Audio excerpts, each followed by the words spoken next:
They were just kids, but the crimes they committed were darker than anything most adults could even imagine.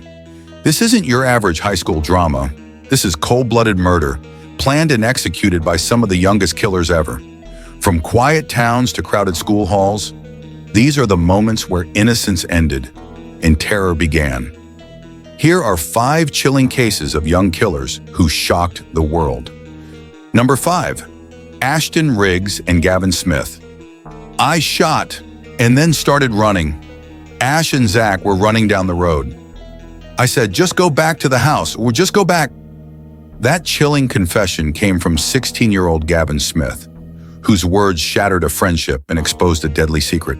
This wasn't a crime of hardened adults or seasoned criminals. It was 2 boys, 16 and 15 years old, playing with power they never should have had. By the end of the night, a young life was taken. A rising football star's future was extinguished. 2 families were left to pick up the pieces. February 24th, 2020. Callahan, Florida. A small rural town where kids still ride bikes down dirt roads and neighbors wave from their porches. That night, 16-year-old Trenton Ford, a promising football player known for his athleticism and bright smile, sat in a car with friends, waiting. They were expecting Ashton Riggs and Gavin Smith. What was supposed to be a casual weed deal turned into something much darker. As Ashton and Gavin approached the car, an argument broke out. Details remain unclear. Some say it was over money, others believe there was tension between the boys. What followed, however, was undeniable. Gunfire. One shot struck Trenton Ford. The car sped off in panic, desperate to escape. But Ashton and Gavin didn't run. They didn't chase. They stood there, alone, surrounded by the wreckage of a ruined life. Ashton Riggs, 15, Gavin Smith, 16. Friends, troubled, but not the kind of trouble that makes headlines, until that night. Ashton came from a home marked by instability and limited supervision. He struggled in school and often clashed with authority. But he wasn't known for violent outbursts until he was. Gavin, quieter and with a slightly better reputation, still found himself in an environment where drugs and weapons were easily accessible. Described as a follower, Gavin was someone who went along with bad decisions, even when they took a dark turn. Both teens had brushes with trouble, minor infractions, skipped classes, attitude issues. But no one, parents, teachers, or peers, could have predicted murder. The days leading up to the shooting seemed normal. Ashton had been texting with Trenton about the meetup. A time, a place, a casual exchange. No threats, no warning signs. But the red flags were there. Subtle, quiet. Ashton had been acting erratic. Friends said he seemed amped up, almost paranoid. Some even suspected he was carrying a gun. And then came the toxic mix. Teenage impulsivity, access to firearms, peer pressure, and a growing sense of invincibility. A storm ready to erupt. The group arrived in 2 waves. Trenton and his friends pulled up in a car on a quiet moonlit road. It was late. The road dimly lit by headlights. Ashton and Gavin approached. What was supposed to be a simple drug deal escalated quickly. Yelling. A gun raised. Witnesses say it was fast. 1 shot. Trenton was hit. Panic set in. The driver floored the gas, tires screeching as they fled, leaving behind nothing but smoke, fear, and Ashton and Gavin standing in stunned silence. Trenton's friends rushed him to the hospital, but it was too late. The wound was fatal. Doctors couldn't save him. Meanwhile, Ashton and Gavin disappeared. Gavin Smith was arrested shortly after. Under pressure, he confessed, claiming it was Ashton who pulled the trigger. He insisted he had no idea what Ashton planned, that he was just along for the ride. But investigators weren't convinced. Was Gavin simply a bystander, or was he trying to save himself? A manhunt for Ashton Riggs was launched. He was found later that night, hiding at a McDonald's. Just 15, curled up in a booth, waiting for something or nothing at all. Both teens were arrested. Initially charged as juveniles, the severity of the crime and public outrage led to the charges being upgraded. They would face trial as adults. In court, the scenes were haunting. 2 young boys shackled and silent. On one side, families wept, mourning a son lost forever. On the other, families wept too, mourning sons they still had, but who had changed in ways they couldn't understand. As of today, both Gavin Smith and Ashton Riggs remain incarcerated, awaiting final sentencing.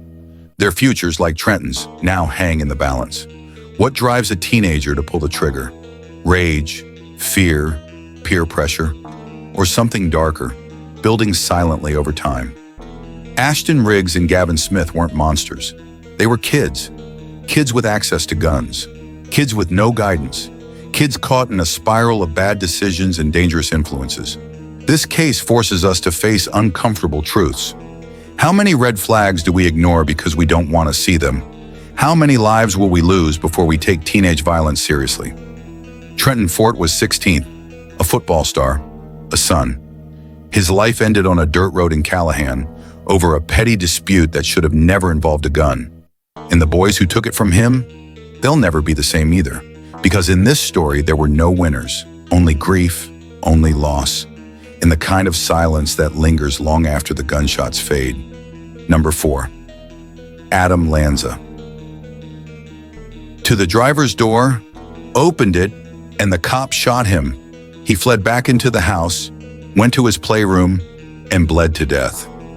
Those chilling words came from Adam Lanza, spoken in a recording almost a year before he would turn that fantasy into a devastating reality. December 14th, 2012. Sandy Hook Elementary School, Newtown, Connecticut. 26 people dead, 20 of them children ages 6 and 7. 6 were adult staff members. Earlier that morning, 20-year-old Adam Lanza shot and killed his mother, Nancy, at their home. He then drove to Sandy Hook Elementary, armed with a Bushmaster XM15 E2S rifle and 2 handguns. In less than 5 minutes, he had murdered 20 children and 6 adults. When first responders arrived, Lanza took his own life. Born on April 22, 1992, in Exeter, New Hampshire, Adam Lanza was the younger of 2 sons. From an early age, he showed signs of developmental challenges, later diagnosed with sensory integration disorder and Asperger's syndrome, a form of autism. Despite these diagnoses, his parents struggled to find effective treatment, and Nancy in particular was hesitant to medicate him. Adam's childhood was marked by social isolation. He had trouble making friends, and his parents divorced in 2009, with Adam living with his mother in Newtown, Connecticut. Nancy, a gun enthusiast, often took him to shooting ranges, where their home was stocked with firearms. In the years leading up to the shooting, Adam became increasingly reclusive. He spent most of his time alone, playing violent video games and researching mass shootings. His mental health worsened, and he refused professional help. In December 2011, Adam called into a radio show, discussing human violence and comparing it to an animal attack. The unsettling call hinted at his deteriorating mindset. Despite numerous warnings, his mother did little to intervene, even after medical professionals recommended extensive treatment. On the morning of December 14th, Adam shot his mother 4 times in the head while she slept. He then drove her car to Sandy Hook Elementary, arriving around 9:30 a.m. Armed and intent on violence, he shot his way into the school through a glass panel beside the locked entrance. Once inside, Adam moved quickly through the hallways and classrooms, firing indiscriminately.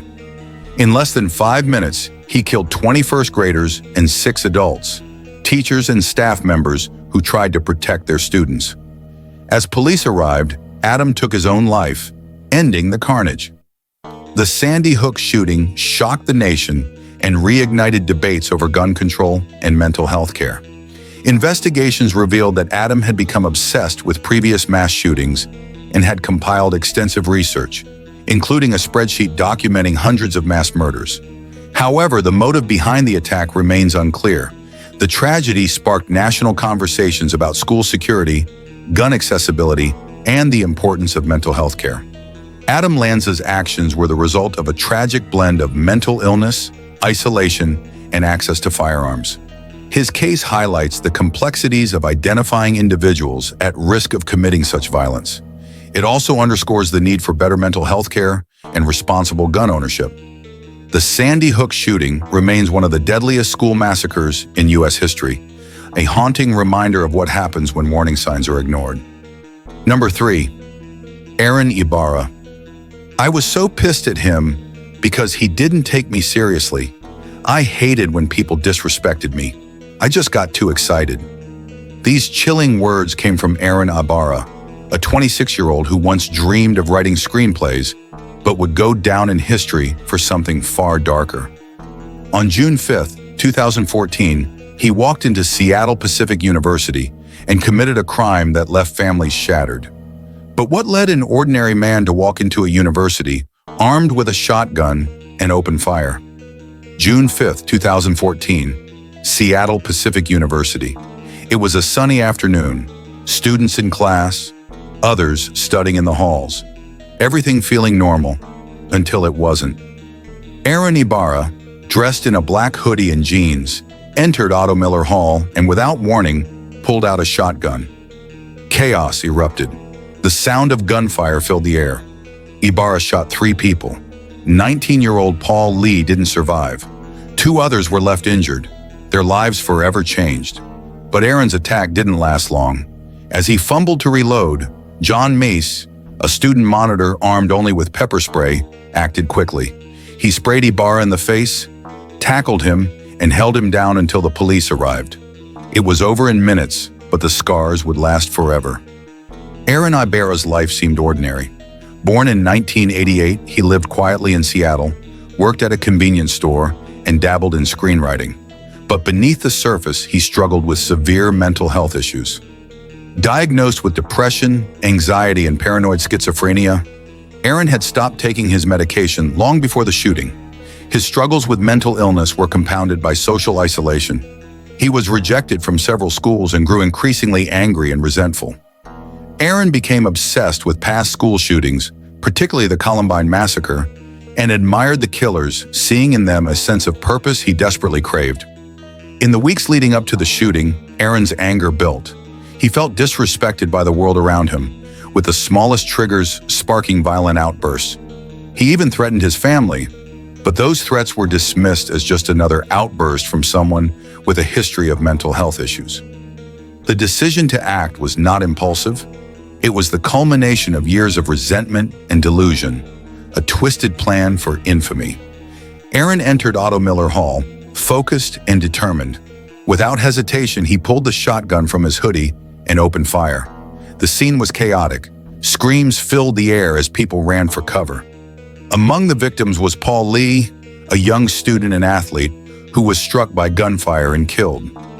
As Aaron reloaded, John Mace took action. Armed only with pepper spray, Mace sprayed Aaron in the face, temporarily blinding him. He tackled Aaron to the ground and restrained him until police arrived, ending the rampage. In the aftermath, Paul Lee tragically died from his injuries, while 2 others were left with life-altering wounds. Aaron's arrest was swift. He didn't resist, but the questions began. Why had he done it? What had driven him to this? In interviews with police, Aaron was eerily calm, describing his actions with disturbing clarity. He claimed he wanted to prove something, to make his mark on the world, not for good but for infamy. In court, he was sentenced to 112 years in prison. His chilling statement, "I realize I damaged more than just people. I damaged a whole community and the world." It was a self-aware acknowledgement of the damage. But no true remorse, only a recognition of the devastation he had caused. What drives someone like Aaron Ibarra to kill? Mental illness played a pivotal role, but it wasn't the only factor. His obsession with the Columbine shooters and his desire for infamy twisted his sense of identity. He didn't just want to end lives, he wanted to be remembered. In his pursuit of notoriety, Aaron destroyed everything he once held dear: his family, his community, and his own future. His case raises uncomfortable questions about mental health, social isolation, and the dangerous allure of infamy. How often do we ignore the signs of someone on the edge? How many cries for help are dismissed? In the end, Aaron didn't achieve the fame he envisioned. Instead, he faces a lifetime behind bars, his twisted legacy sealed. Number 2, T.J. Lane. He sat down, then pulled a gun from his bag and started firing. These chilling words come from a witness recalling the tragic events of February 27, 2012. The shooter was 17-year-old Thomas T.J. Lane, a troubled high school student who would forever be remembered for his horrifying actions at Chardon High School in Ohio. But what led this seemingly ordinary teenager to pull the trigger on that fateful day? February 27, 2012. Chardon High School, Ohio. A typical Monday morning, students heading to class, some grabbing breakfast, and the usual buzz of a school day. But that routine would be shattered in an instant. T.J. Lane, 17, entered the cafeteria, sat at a table, and, without warning, pulled out a .22 caliber handgun. He opened fire on a group of students sitting nearby. 6 students were shot, 3 of whom would die from their injuries. Lane didn't stop there. He fled the scene, leaving chaos and terror in his wake. But his escape was short-lived.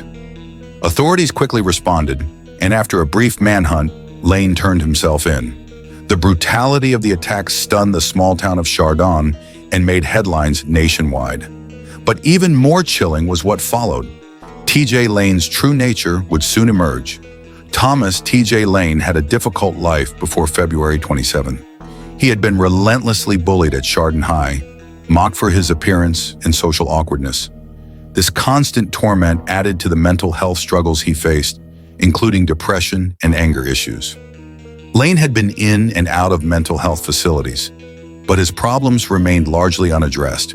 Those who knew him said he became increasingly withdrawn and resentful, showing little interest in school or relationships. He was known for violent outbursts, but no one took his anger seriously. What was more alarming was his bitterness and growing desire for revenge. For months before the shooting, he had openly talked about wanting to kill, but these threats were dismissed as mere talk. In the weeks leading up to the crime, Lane had researched firearms and even asked friends about purchasing a gun. This wasn't an impulsive act. It was a plan that had been building for months. There were red flags. Lane's anger and frustration had been voiced to friends, some of whom feared he might do something drastic. Yet no one expected the horror he would unleash. On the morning of the shooting, Lane packed a backpack with a .22 caliber handgun, ammunition, and extra clips. He went to school as usual, eventually sitting in the cafeteria, one of the few places where he felt any semblance of normalcy. The moment he had been waiting for arrived. Without warning, Lane pulled out the gun and began shooting. The victims, 3 students who would die from their injuries, were struck without mercy. Panic ensued as students fled, some hiding under tables, others frantically calling 911. T.J. Lane calmly left the scene and fled into the nearby woods. Though the sense of dread hung heavy, the authorities soon caught up with him. T.J. Lane's shooting spree lasted mere minutes, but the damage was irreparable. 3 students lost their lives and 3 others were wounded. The victims were Daniel Parmertor, 16, who died from his injuries. Demetrius Hewlin, 16, also died. Russell King Jr., 17, who was critically injured but later died in the hospital. Witnesses recalled how Lane sat down before pulling out the gun, suggesting the attack was meticulously planned. After firing, he fled, leaving his victims behind without a second thought. It wasn't until later that the full extent of his twisted mindset would come to light. T.J. Lane eventually turned himself in after fleeing the scene. Authorities quickly located him, and after a brief standoff, he was taken into custody. At first, he appeared remorseful, but that would quickly change. In a shocking moment during his court appearance, Lane removed his shirt to reveal a white t-shirt with the word "killer" scrawled across his chest in black marker. The courtroom fell silent as Lane smiled and flipped off the victims' families, his lack of remorse chilling. Then, in a final haunting statement, Lane said, "This hand that pulled the trigger that killed your son now masturbates to the memory. If fun in all of you." His words sent shivers down everyone's spine, confirming the true nature of his cold, callous character. Lane was sentenced to 3 consecutive life terms without the possibility of parole. But in 2014, he would escape from prison for 24 hours before being recaptured and transferred to a supermax facility. T.J. Lane's actions are a disturbing reminder of how unchecked mental health issues, combined with deep anger, can lead to tragic outcomes. He had been bullied, ostracized, and ignored, and his anger turned into a violent desire for revenge. But there was more to his crime than just external frustrations. Lane wanted to be remembered. His lack of remorse and chilling behavior revealed someone who wasn't seeking redemption, but infamy. In the courtroom, he didn't acknowledge the lives he destroyed. He reveled in the attention he had gained. Lane's story is a painful example of what happens when mental health issues are dismissed, when red flags are ignored, and when someone is pushed too far into darkness. Could this tragedy have been prevented? Could Lane's cries for help have been heard before it was too late? We may never know, but one thing is certain. His actions forever altered the lives of his victims' families, the community of Chardon, and everyone who heard the name T.J. Lane. Number 1. Nicholas Cruz. You're talking about demons? What do the demons say? Kill, destroy. These chilling words came from Nicholas Cruz during his police interrogation, just hours after committing one of the deadliest school shootings in U.S. history. That one brief exchange offered a disturbing glimpse into the mind behind the massacre that turned a day of love into one of America's darkest tragedies. February 14th, 2018. Marjorie Stoneman, Douglas High School, Parkland, Florida. Valentine's Day, a day meant for roses and handwritten notes, descended into chaos when 19-year-old Nicholas Cruz entered the school armed with an AR-15 rifle and opened fire. The rampage was fast, brutal, and deliberate. 17 people, 14 students, and 3 staff members were killed. 17 more were wounded. Classrooms turned into war zones. Students hid under desks. Teachers shielded their students. Panic swallowed the halls. Cruz had planned this attack. He posted disturbing content on social media and had even warned others about his violent intentions. After the shooting, he slipped away in the chaos, blending in with the terrified crowd of fleeing students. But he didn't get far.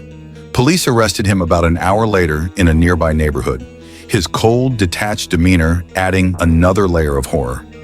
In 2022, Cruz was sentenced to 34 consecutive life terms without parole.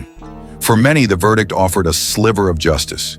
But for the survivors and families, the emotional wounds still run. Nicholas Cruz's descent into violence didn't happen overnight. Born on September 24, 1998, he was adopted as an infant. Tragedy struck early. His adoptive father died when he was young, and his adoptive mother, Linda, passed away in 2017. After her death, his mental health spiraled. Cruz struggled with behavioral issues from a young age.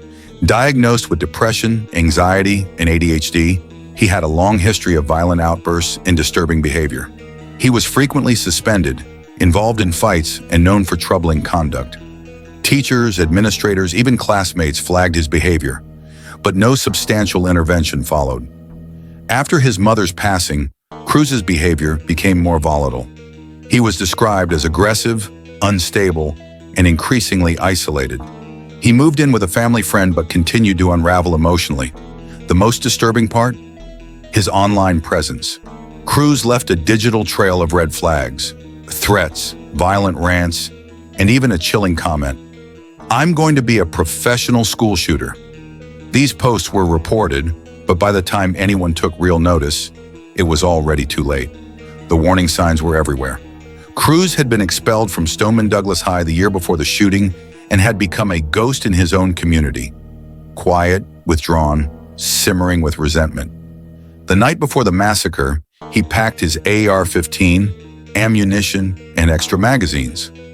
On social media, his posts were filled with weapons, anger, and hatred. People knew something was off, but no one stepped in with enough force to stop what was coming. On Valentine's Day, Cruz arrived at the school, entered a stairwell, and began his assault. He opened fire in hallways and classrooms, reloading with cold precision. Students and staff had seconds to react, some hidden, some ran, some died shielding others. When the gunfire stopped, Cruz dropped his weapon, blended into the fleeing crowd, and walked away like nothing had happened. He was arrested a short time later, unshaken, calm, and eerily indifferent. The entire attack lasted less than 10 minutes, but its impact will echo for decades. Cruz moved from floor to floor, firing indiscriminately. Among the fallen were Alyssa Al-Hadaf, 14, a passionate soccer player with boundless energy. Scott Beigel, 35, a geography teacher who died shielding students as they fled into his classroom. Aaron Feiss, 37, a football coach and security guard, fatally shot while protecting students from the gunfire. In total, 17 lives were stolen, families shattered, futures erased, and a community left forever changed. Cruz was arrested without a fight, wandering the streets like nothing had happened. During interrogation, when asked about the voices in his head, his answer was bone-chilling. Kill, destroy. He didn't cry. He didn't beg. He didn't seem to understand or care about the gravity of what he'd done. In court, survivors and grieving families watched as he remained mostly expressionless. In 2022, the jury spared him the death penalty. Instead, he received 34 consecutive life sentences, ensuring he would never walk free again. Nicholas Cruz's story is a sobering portrait of mental illness, neglect, and failure at every level: family, school, community, and government. This was not a random act. It was years in the making. Cruz was crying out for help in the only ways he knew how: through violence, through warnings, through chaos. And the systems designed to catch people like him failed again. His case forces us to ask hard questions. How many red flags does it take before action is taken? How many online threats will be dismissed as just talk? And how many more young lives must be lost before we stop treating these warning signs as background noise? The Parkland shooting is a haunting reminder of the price of inaction. 17 lives lost, countless more scarred. A nation once again forced to reckon with its darkest pattern: mass violence and the missed chances to stop it. Each of these stories is a brutal reminder that evil doesn't always wait until adulthood to surface. Sometimes the monsters are kids, and sometimes they're hiding in plain sight. Let us know what case shocked you the most in the comments below. Don't forget to like, share, and subscribe for more deep dives into true crime stories.